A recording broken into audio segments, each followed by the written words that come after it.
మోడీకి తెలుసు నేను సంతోషంగా లేనని. ఇది ట్రంప్ మాట్లాడినటువంటి భాష, అతను చెప్పినటువంటి మాట.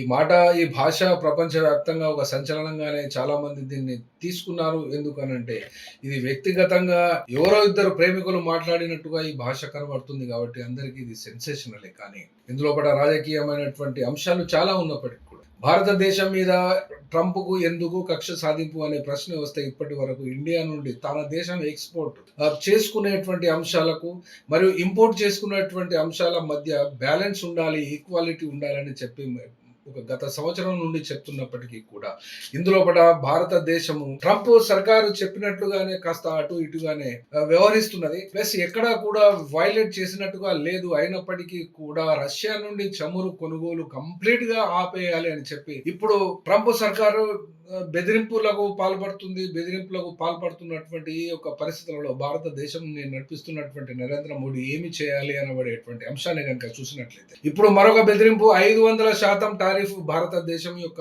ఎక్స్పోర్ట్ చేస్తున్నటువంటి వస్తువుల మీద కనుక విధించినట్లయితే భారతదేశం ఏం చేయగలుగుతుంది?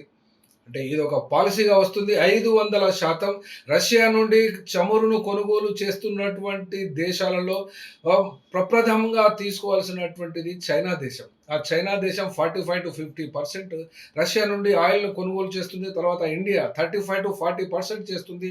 టర్కీ, హంగేరీ, స్లోవేకియా, బ్రెజిల్ ఈ దేశాలన్నీ కూడా రష్యా నుండి ఆయిల్ కొంటున్నవి కాబట్టి రష్యాను గెలవలేక ఈ యొక్క రష్యా యొక్క యుద్ధాన్ని అనగా యుక్రెయిన్ యుద్ధాన్ని ఆపడం ఇండియా వల్ల కాలేదు కాబట్టి ఇండియా ఆపడం లేదు అనబడేటువంటి అక్కసు మరియు తాను ఇండియా పాకిస్తాన్ యుద్ధాన్ని ఆపినా అని తాను చెప్పుకున్నప్పుడల్లా కూడా భారతదేశం ఆ యొక్క విషయాన్ని ఖండిస్తూ ఇందులో కూడా ట్రంప్ ప్రమేయం ఏమీ లేదు అని చెప్పడమే కానీ అటువంటి తదితర అంశాలన్నీ కూడా లెక్కేసుకొని భారతదేశం మీద కక్ష కట్టడం అంటే భారతదేశానికి చుట్టూగా పెంచుకున్నటువంటి శత్రువుల మధ్య భారతదేశం ఇప్పుడు తయారై ఉన్నది. ఈ యొక్క తయారీలో చైనా దేశం ఒక వైపున ఉన్నట్లుగా ఈ యొక్క చైనాతో డైరెక్ట్‌గా ఢీకొనలేదు.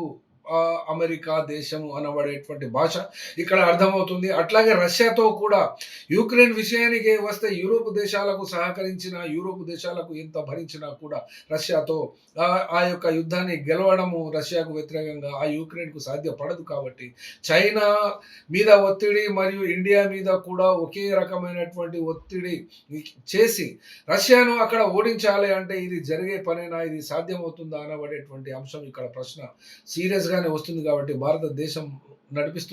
దేశాన్ని నడిపిస్తున్నటువంటి నరేంద్ర మోడీ ప్రభుత్వము తగిన స్థాయిలో ఏ రకంగా జవాబు చెప్తుందో చూడాలి.